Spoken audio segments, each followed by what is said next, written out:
जय श्री राधे। आज हम आप लोगों को दीपावली के शुभ अवसर पर जो दीपावली का त्यौहार आ रहा है उस विषय में कुछ बताना चाहते हैं।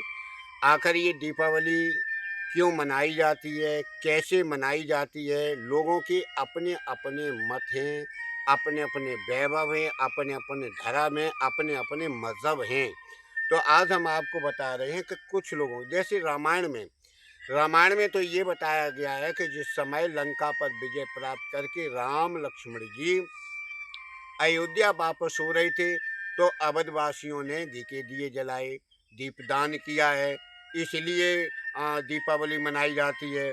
बताया है कि जिस समय हनुमान, सुग्रीव, विभीषण और सभी लोग जब चले, तो रास्ते में जब पहुँचे हैं, तो वहाँ जाकर के इन्होंने क्या देखा कि नंदीग्राम के लिए लक्ष्मण को भेज दिया और महाराज भरद्वाज के यहाँ पर स्वयं राम जी गए। तो वहाँ ऋषियों ने भी इनकी खुशियाँ मनाई और इधर अवधवासियों ने भी मनाया। ये तो रामायण के विषय में बताया गया है। इसके बाद में दीपावली का त्यौहार बौद्ध पर्व के रूप में भी मनाया गया। जो बौद्ध के अवतारी हैं, जो बौद्ध को मानते हैं, वास्तविकता इतिहास में अगर देखा जाए तो रामचरितमानस के 8वें पेज पर रामचरितमानस के 8वें पेज पर जो दिया गया है वो बताया गया है कि ये कार्तिक मास की वो रामचरितमानस में बताया गया है कि भगवान राम और लक्ष्मण जी लंका से जब आए थे, वो बैसाख मास था, यानी बैसाख मतलब अप्रैल का महीना था। उस समय धूल उड़ रही थी, उस समय राम जी आए थे। हैं? और अब त्योहार मनता कब है? कार्तिक की अमावस्या को। राम जी लौट के कब आए? बैसाख पूर्णमासी को। तो देखिए अपने अपने मत लोगों ने रखे हैं। तो इस तरीके से ये रामचरितमानस के 8वें पेज पे लिखा है बैसाख में आए और कार्तिक मास की अमावस्या को। और एक तो ये कहते हैं, ये बुद्ध लोग वाले कहते हैं कि कार्तिक की अमावस्या को बुद्ध भगवान जी यानी बुद्ध जी ज्ञान प्राप्त करके अपनी नगरी में गए। तो उनको ज्ञान की खुशी में लोगों ने घी के दीप जलाए, यानी दीपदान किया। दीपदान का मतलब होता है ज्ञान का दान। दीपदान का मतलब ज्ञान का दान, यानी अंधेरा से उजेले पाक में जाना। यानी बहुत कार्तिक अमावस्या को इतनी यार अंधेरा होता है, हम आपको बता रहे हैं, इतना अंधेरा होता है कि उस समय हम लोग दीप को जला करके उस घर को उजाला बनाते हैं, खुशहाल बनाते। ऐसे ही दीपों का दान करने से हम अपने ज्ञान को प्रखरता देते हैं। तो इसीलिए महात्मा बुद्ध के तो अनुयायी जो हैं वो दीपदान करके ही बताते कि ज्ञान का प्रसार करते हैं। और ये बताया है कि महाराज शुद्धोधन थे इनके पिताजी, तो उन्होंने जब ये इनके बेटा जब लौट करके आए तो उन्होंने पूरे राज्य में साम्राज्य में अपने मगध साम्राज्य में सब ने ये प्रचार कर दिया कि आप दीपदान करिए। और ये बताया है कि इन्हीं बौद्ध के ज़माने में हमारे एक महाराज हुए अशोक सम्राट जी, जिन्होंने स्तूप और स्तंभों की स्थापना की है और उन्होंने भी इस बौद्ध धर्म का प्रचार किया। ये शिल्पकार जो बनाए गए हैं, जो हम लोग देखते हैं बढ़िया बढ़िया जो चित्रकार वगैरह, ये अशोक जी के समय की बात है, जिसे अशोक लाइट के समय लगा हुआ।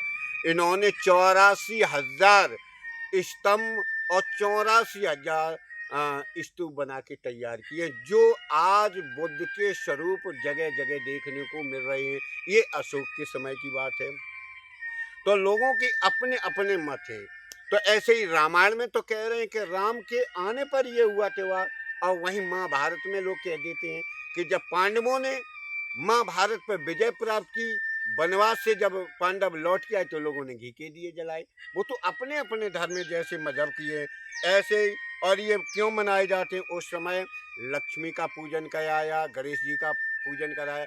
लक्ष्मी जो होती हैं वो धन की देवी बताई गई हैं, ये धन की देवी लक्ष्मी जी बताई गई हैं। लेकिन इनका वाहन उल्लू है, लेकिन उल्लू को तो अंधेरा में दिखाई देता है, दिन में दिखाई नहीं देता है, लेकिन उनका वाहन है। लेकिन धन देवी लक्ष्मी जो हैं वो धन देवी के रूप में हैं, और गणेश जी ये बुद्धि के देवता हैं।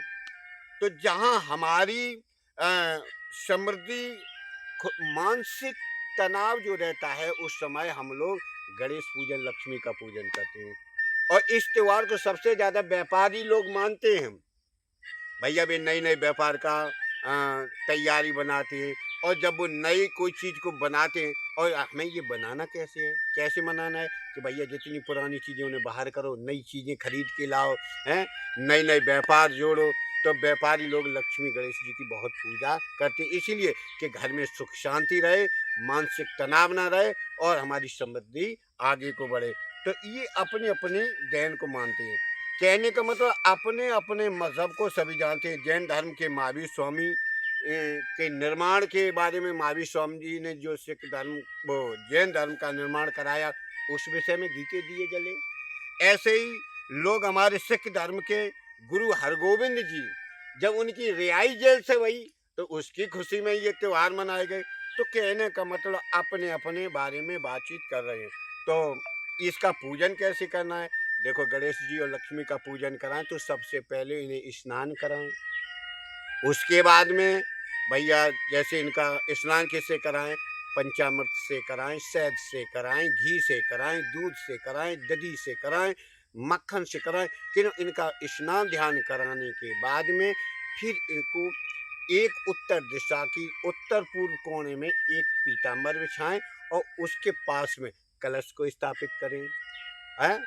कलश स्थापित करें, उसमें नारियल रखें, हैं? आम के पत्ते लगाएँ, बढ़िया सुंदर कलावा बाँध के कलश को सजाएँ, स्वस्ति वाचन करें, और जब उसका पूजन करें तो उसमें मिठाई, फल, फूल, चावल जो भी है सामग्री उसके अंदर डालें, कलश के अंदर डालें, विधि-विधान से पूजन करें। अपने दरवाजे के सामने स्व सुंदर रंगोली सजाएँ, जिसमें कमल हो या स्वस्ति वाचन हो, हैं? तब अच्छा लगता है, घर में सफाई होगी, कोने-कोने में दीपक जलाओ। तो ये दीपावली का त्योहार मनाया गया है। तो हम आपको दीपावली के बारे में ये बताएँ। देखिए, इसमें क्या होता है कि यहाँ इस त्योहार के टाइम पर सभी लोग जाते हैं और एक-दूसरे के गले मिलते हैं। महाराज मगध के जो राजा थे, मगध सम्राट अशोक जी, उन्होंने यही किया जब ये दीपक जलवाए, और जहाँ-जहाँ बौद्ध या जिन देवी-देवताओं की अति लोगों ने पूजा की।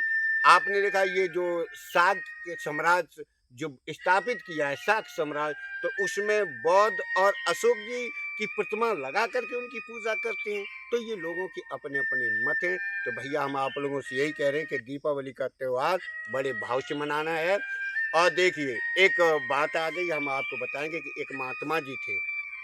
महात्मा लोग जो होते हैं वो भी व्यभिचारी हो गए हैं। हाँ? वो भी धन के लोभी हो गए हैं। तो महात्मा जी क्या कर रहे थे कि एक दिन उन्होंने लक्ष्मी जी की तपस्या की कि हे माँ, मुझे धनवान बना दो। मैं भी ऐश आराम करूँगा, वैभव वाला बनूँगा। तो धन देवी मैया लक्ष्मी ने उन्हें आशीर्वाद दिया, क्योंकि उनकी तपस्या प्रसन्न हुए। तो उन्होंने जाकर के एक राजा को देखा, राजा सिंहासन पर बैठा था।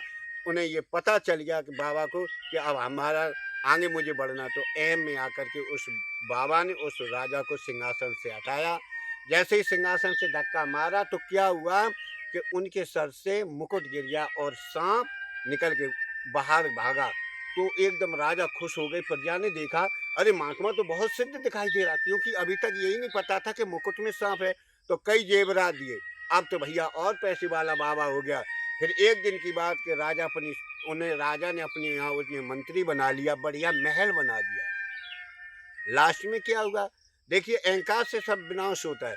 तो लास्ट में ये हुआ कि उस राजा एक संगोष्ठी कर रहे थे, उसी समय अ, उस मंत्री ने जाकर के क्या किया कि राजा को जैसे वार किया, तो वो एकदम भूकंप आया और उस महल का ब्लास्ट हो गया और खंडर पड़ गया। जैसे ही खंडर पड़ गया मेरे भक्तों, फिर तो भैया राजा और आगे बढ़ गए। अब राजा ने अपने बराबर इस बाबा मंत्री को बना लिया। तो अब तो एक दिन क्या है, उस महल में गणेश जी की मूर्ति रखी थी। तो उस बाबा रूपी उस मंत्री ने कहा कि इस मूर्ति को हटाइए, क्योंकि इसका स्वरूप मुझे अच्छा नहीं लगता है। गणेश जी क्रोधित हो गए और श्राप दे दिया। बाबा कंगाल हो गया, दाने दाने को भटक गया। फिर उसने लक्ष्मी की पूजा की। तो लक्ष्मी मैया ने कहा कि हे महात्मन, तुम्हें सबसे पहले गणेश जी का पूजन करना है, उन्हें मनाना है, उसके बाद फिर तुम्हें उस राजा को मनाना है। और अगर इन तपस्या से सफल हो जाओगे तो हम तुम्हें आशीर्वाद देते कि तुम्हारा भी जीवन बहुत सुंदर होगा। तो दीपावली का त्यौहार सुख शांति का, समृद्धि का त्यौहार है। और दीप दान का त्यौहार है। सभी लोग हंसी खुशी से दीप दान करें और शांति से इस त्यौहार को मनाएं। जय जय श्री राधे, जय जय श्री राधे। राधे कृष्णा कृष्णा कृष्णा।